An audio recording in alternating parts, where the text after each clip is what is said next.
I never imagined my life would become a cruel joke. I used to believe in love, in the promises whispered late at night, in the warmth of a shared home. But love, as I had known it, was nothing more than a carefully constructed illusion, one I was too blind to see until it was too late. It started as subtle jabs, small enough to be brushed off, disguised as jokes. "You're too sensitive," my husband David would say whenever I looked hurt. The first time it happened, I had burned dinner, a simple mistake. Instead of reassuring me, he laughed, shaking his head. "Wow, I really married a 5-star chef, huh?" His mother, who was visiting at the time, chuckled along with him. Maybe if she spent less time dreaming and more time in the kitchen, she wouldn't be so hopeless.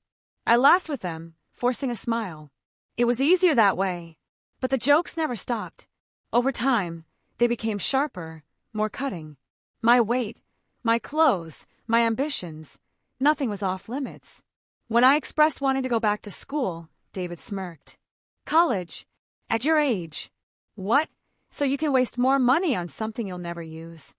His mother, a woman who believed a wife's place was in the home, scoffed. "Maybe focus on getting the house in order first." David's family had never fully accepted me. To them, I was an outsider, an inconvenience. I wasn't one of them. Not wealthy enough, not polished enough. But I had convinced myself that love was stronger than family expectations. That he had chosen me because he truly loved me. Looking back, I realized how naive that was. Then came the gaslighting. Whenever I tried to defend myself, I was met with an eye roll or a patronizing smile. "You're making a big deal out of nothing," David would say. "You always do this." I started doubting myself. Maybe I was overreacting. Maybe I was too emotional. Then one evening at a family dinner, David decided to put on a show.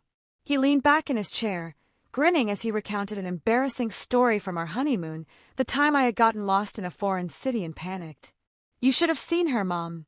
She was crying, hyperventilating over nothing. I had to hold her hand like a child." Laughter erupted around the table. His mother, his brother, even his colleagues who had joined us that night. I sat there, cheeks burning, forcing a laugh I didn't feel. That night, as we drove home, I finally gathered the courage to say something. "Why do you always do that?" I asked, my voice quieter than I intended. "Do what?" He glanced at me as if I were being ridiculous. "Make me the joke." His grip tightened on the steering wheel. "Oh, come on. It was funny. Don't be so dramatic." "Dramatic?" My voice cracked. "You humiliated me in front of everyone." He exhaled loudly, shaking his head. "You take everything so personally. It's exhausting." I turned away, staring out the window. Exhausting. That's what I was to him. Not a wife, not a partner, just an obligation he had grown tired of. The worst part, he never had to say it outright. His actions screamed it loud enough. The distance between us grew. His words became sharper, his patience thinner. He started making decisions without me, canceling dinner plans I had made, spending money on things we never discussed, making it clear, in every possible way, that my opinions didn't matter. Then came the ultimate betrayal. Not infidelity, not yet, but something that cut just as deep. One evening, I overheard a conversation between David and his best friend, Greg. I had just come home from the grocery store, quietly stepping inside when I heard my name. "She's lucky I even married her," David was saying, his tone dripping with arrogance. "Honestly, if it weren't for the convenience, I would have been done with this years ago. She's so predictable, clingy, emotional. I swear, sometimes I feel like I'm babysitting, not married." Greg chuckled. "So why not just leave?" David snorted. "And deal with the hassle?" "Nah. Besides, she does everything for me. Why ruin a good thing?" I stood frozen in the hallway, my heart hammering in my chest. Convenience. Babysitting. Predictable. That night I didn't cry. I didn't scream. I didn't confront him. I just listened. And in that moment, something inside me changed. I realized I had been waiting for love to be returned to me when, in reality, it never existed in the first place. Our entire marriage had been a performance, one I had been cast in without knowing the script. I started seeing everything differently after that. The dismissive looks, the coldness in his touch, the way he would walk ahead of me in public, never beside me. The way he always found a way to make me feel small. For years, I had let myself believe that if I just tried harder, if I just became better, he would finally see my worth. But the truth was, he never would. Because to him, I wasn't a wife. I was a joke, a prop, a shadow that followed him. And that's when I knew this had to end. But not yet. Not before I made sure he felt even a fraction of the humiliation he had made me endure for years.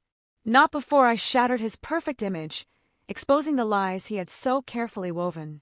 Not before I finally took back the power he had stolen from me. And I knew exactly how I was going to do it. After overhearing David's cruel words, I didn't sleep that night. I lay awake, staring at the ceiling, my mind replaying his voice like a broken record. Convenience, babysitting, predictable. Words that had gutted me, but also ignited something deep inside. A quiet, simmering rage. By morning, I had made up my mind. If my marriage had been nothing but a sham, if David saw me as nothing more than an accessory to his life, then I needed to know just how deep his deception went. I started small. I paid attention in ways I hadn't before. His schedule, his habits, the way he used his phone. David had always been secretive, but now that I was truly looking, I noticed things I had ignored for years. Like how he always tilted his phone away when he texted, or how he suddenly had late meetings that never seemed to add up. I could have brushed it off as paranoia, but my instincts told me otherwise. David had built our marriage on lies. How many more had I not seen? One evening, while he was in the shower, I saw my chance. His phone lay on the nightstand, screen dark, face down. My heart pounded as I reached for it. It was locked, of course, but I knew his passcode. He wasn't creative. Our wedding anniversary, a date that apparently meant nothing to him. The moment the screen unlocked, my breath caught in my throat. Messages. So many messages. I scrolled, each text tightening the noose around my throat. He had a separate conversation thread for each person, his mother, his brother, his colleagues. And in every single one, I was the punchline. She actually thinks I love her. It's pathetic. God, if I have to hear her talk about her dreams one more time, I might throw myself out a window. I swear, I stay with her just to make my life easier. Otherwise, she'd be nothing but a waste of space. I clutched the phone so tightly my fingers ached. But the worst was yet to come. A notification popped up at the top of the screen. A name I didn't recognize. Madison. My stomach twisted. With shaking hands, I opened the thread. The messages were recent, just that morning. Can't wait to see you tonight. She's so clueless. You should have left her years ago. But I get it. Why throw away free labor? Soon, babe. Just be patient. She's not going to see it coming. I dropped the phone as if it had burned me. David wasn't just cruel. He wasn't just using me. He was cheating. And from the sound of it, he had been planning something behind my back. A wave of nausea rolled through me. My chest tightened, my vision blurred. I forced myself to breathe, gripping the edge of the bed to keep from collapsing. 4 years, I had endured his mockery, his dismissiveness, his complete lack of love. But this was something else entirely. I had spent my marriage fighting for someone who had never even wanted me. Tears burned in my eyes, but I refused to let them fall. I wasn't going to cry over him. Not anymore. Instead, I did something I never thought I would. I dug deeper. I scrolled through the messages, searching for the truth. And what I found shattered any remaining illusions I had about my husband. David had been seeing Madison for almost 2 years. While I was home making dinner, he was taking her out to restaurants. While I was washing his clothes, she was undressing him in hotel rooms. But there was more. Messages about our finances. About a transfer that was almost complete. I clicked on an attachment he had sent her, a screenshot of a document. My breath caught in my throat as I scanned the words. It was a property deed. Our home. Transferred into his name. I felt the blood drain from my face. I had always been the one to handle the finances. I was the one who had put my savings into this house, who had managed the mortgage. David had no interest in that side of things. Or so I had thought. But at some point, he had found a way to take everything from me. And he wasn't planning to stop there. Once it's finalized, I'll finally be free of her. She won't even know what hit her. I nearly threw up. This wasn't just betrayal. This was calculated. He had been planning to leave me, not just leave, but leave me with nothing. And I had almost let him. The realization hit me like a freight train. David thought I was weak. He thought I would sit back, accept his cruelty, and let him destroy me. He thought I was predictable. But he was wrong. A slow, cold determination settled in my chest. If he wanted to humiliate me, if he wanted to take everything from me, then I would make sure his downfall was even greater. Because I wasn't going to be the victim of his story. I was going to be the one to end it. I sat there, gripping David's phone, my hands ice cold despite the heat rising in my chest. His betrayal, his plans, his arrogance, it all fueled something inside me. Not just anger, not just heartbreak, a need to make him pay. But I wasn't going to scream. I wasn't going to throw things or confront him in a fit of rage. No, that would be too easy for him. David thought he had control. He thought he was the one orchestrating my downfall. But now I held the reins. Slowly, I placed his phone back where I found it, my fingers steady despite the storm raging inside me. I took a deep breath and forced my face into something neutral. If I wanted to take him down, I couldn't tip him off. I had to play this perfectly. That night, I moved through our home like a ghost. I cooked dinner, just like always. I set the table, just like always. And when David sat down, scrolling through his phone between bites, I smiled at him. He didn't notice the way my fingers clenched around my fork. Good. I had work to do. The next morning, I called in sick to work. David barely reacted. He was too busy buttoning up his expensive suit, making himself look like the picture-perfect husband. A lie wrapped in designer fabric. The moment he left, I got to work. I needed proof. Not just of his affair, but of everything. The financial documents, the transfer of our house, the messages where he laughed about blindsiding me. So I dug. His office drawers, his laptop, even the safe he thought I didn't know the combination to. And piece by piece, I uncovered the full extent of his deception. There it was, the finalized paperwork transferring our home solely to his name. My hands trembled as I scanned it. The ink was dry. It was done. But then, something caught my eye. A signature.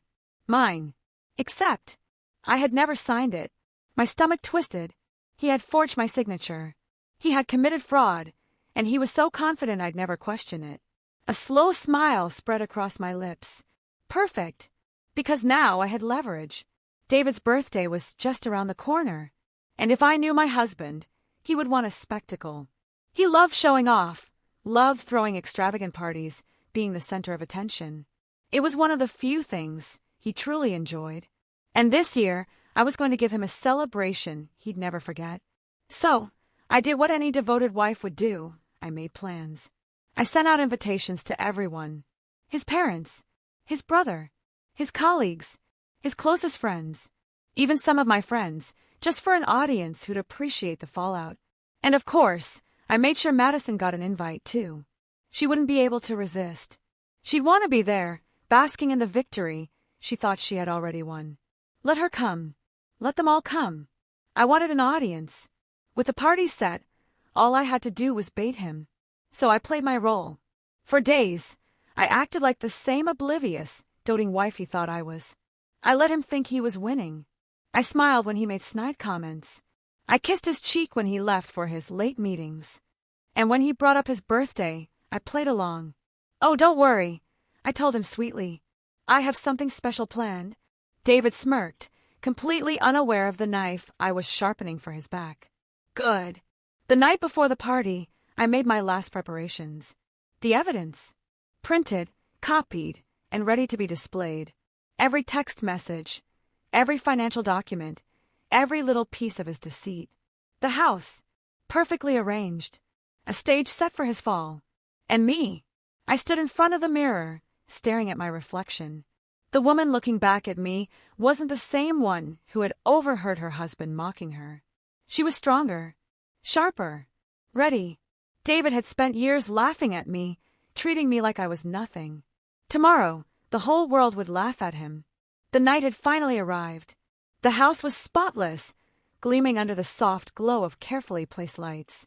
The catering was impeccable. David's favorite dishes lined the tables. Expensive wine flowed freely, and the hum of conversation filled the air. Everything was perfect. I stood at the center of it all, my dress sleek and elegant, my smile practiced to perfection. I was the picture of a devoted wife throwing a grand celebration for her beloved husband. If only they knew. By the end of the night, David's world would be in ruins. The guests arrived in waves, friends, family, colleagues. They greeted me warmly, oblivious to the storm brewing beneath my calm exterior. Then, right on cue, David stepped through the front doors, grinning like the king of the world. He wore his confidence like a second skin, dressed in an expensive suit, his arm draped lazily around Madison's waist as if he had already won. My stomach twisted at the sight of them together, but I didn't let it show. Instead, I met his eyes and smiled. "Game on.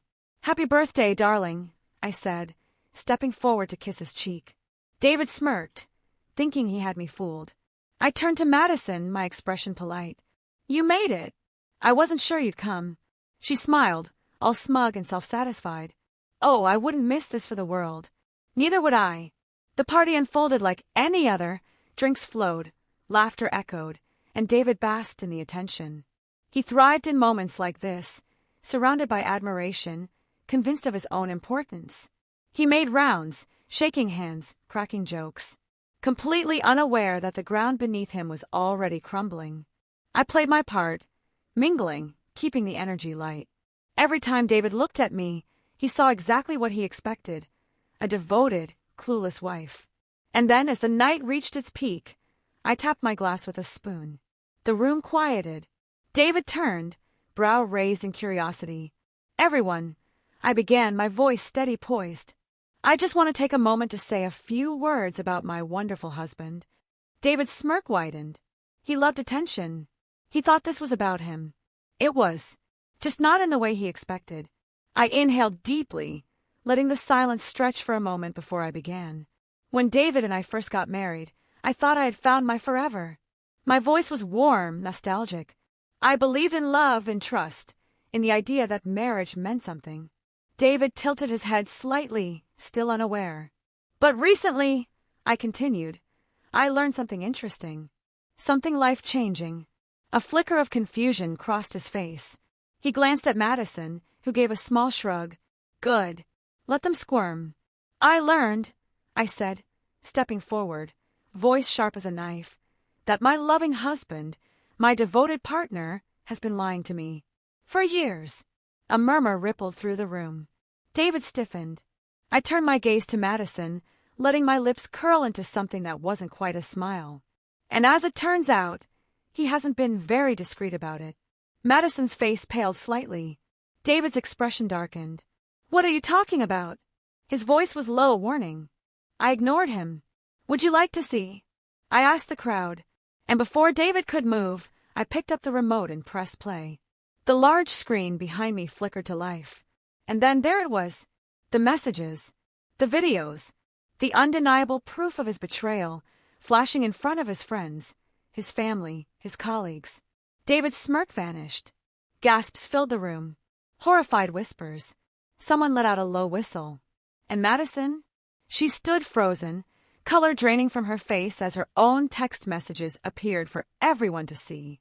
"I can't wait until she's out of the picture. Then the house will be ours. She's so clueless. She actually trusts him. He's already making plans to get rid of her. It's only a matter of time." A choking silence followed. David turned to me, his face twisted in anger and panic. "You." I tilted my head, feigning innocence. "Something wrong, sweetheart." He clenched his fists, his gaze darting around the room, searching for an escape. But there was none. His parents looked horrified. His mother shook her head in disgust. His boss, standing near the back, folded his arms, expression unreadable. And then, the murmurs turned to laughter. Not kind laughter. Mocking. Ruthless. David, always so composed, so smug, was now the punchline of his own joke. He turned to Madison, eyes wide, pleading. "Say something." She took a slow step away from him, realization hitting her. "You said," she stammered, her voice barely above a whisper. "You told me you had this under control." David reached for her, but she yanked her arm back. "You told me she was stupid." I smiled. Surprise. She stared at him, then at the crowd, then back at the screen, where her own words painted her as the fool she was. She had planned on taking everything from me. And now, she had nothing. David turned back to me, rage boiling beneath his panic. "You think this is funny?" he snarled. I stepped closer, lowering my voice so only he could hear. "No, David," I whispered. "I think this is justice." Then louder for everyone to hear. "Oh, and one more thing." I reached into my pocket, pulled out the final document, the legal notice. "I'm divorcing you," I said smoothly. "And since you forged my signature to steal this house, well." I shrugged, letting the words sink in. David paled. His fraud was exposed. His reputation ruined. His mistress gone. His life over. The crowd erupted into whispers, some guests already inching toward the door, wanting no part in his downfall. And then David did something I never expected. He bolted. Like a coward, he shoved past the guests, his once proud strut reduced to a frantic stumble as he fled his own party. And as the door slammed behind him, I let out a slow breath. Victory had never tasted so sweet. David had fled. The door had barely slammed behind him when the room erupted into whispers, a mixture of stunned murmurs and quiet, disbelieving laughter. The weight of what had just happened settled over the guests like a heavy fog. Some avoided my gaze, shifting uncomfortably, while others stared at me in open admiration, as if I had done something they had only ever dreamed of. And maybe I had, but I wasn't thinking about them. Not about the spectacle I had just orchestrated, not about the fallout that was sure to come. I was thinking about me. For the first time in years, I felt free. I exhaled slowly, feeling the tension drain from my body as I glanced around the room. This was no longer my battle. It was done. David had destroyed himself. Now, it was time for me to leave. The party had become something else entirely, an aftermath. A few guests still lingered, picking at the remains of the catered food, awkwardly sipping their drinks as if unsure what to do next. The once lively celebration had crumbled into an uncomfortable mess, and I wanted no part of it. I turned to one of the waitstaff, a young man who had been watching the chaos unfold with barely concealed amusement. "Can you make sure the rest of the food gets packed up? Donate whatever's left." He nodded, quickly getting to work. Then I spotted Madison. She stood near the fireplace, arms crossed, her expression a perfect blend of shock and humiliation. "Still here?" I mused, tilting my head. She snapped out of her daze and scoffed, but it lacked her usual bite. "You think you won?" I smiled, slow and knowing. "I know I did." Her jaw tightened, but she had no comeback. Nothing she could say would change the fact that I had dismantled everything she thought she had taken from me. "You should go," I said, voice calm, "before the only thing you're left with is more regret." For the first time since I'd met her, she had no smug retort. Instead, she turned on her heel and walked out the door, the same door David had just run through minutes before. How poetic. I made my way upstairs, slipping out of my heels as I climbed the steps. I didn't need to pretend anymore. I wasn't the gracious host or the wronged wife putting on a brave face. I was just me. The master bedroom was exactly as I had left it earlier that evening, immaculate, untouched, sterile. I sat on the edge of the bed, letting my fingers trail over the fabric of the comforter. This house had once been my dream. Now it was just a place. Walls, floors, expensive furniture that meant nothing. I had already signed the divorce papers. The house would be sold. David had no claim to it anymore. It was poetic in a way. He had tried to steal it from me, to replace me with his mistress, to rewrite the narrative of his life with me erased. Instead, he was the one who had lost everything.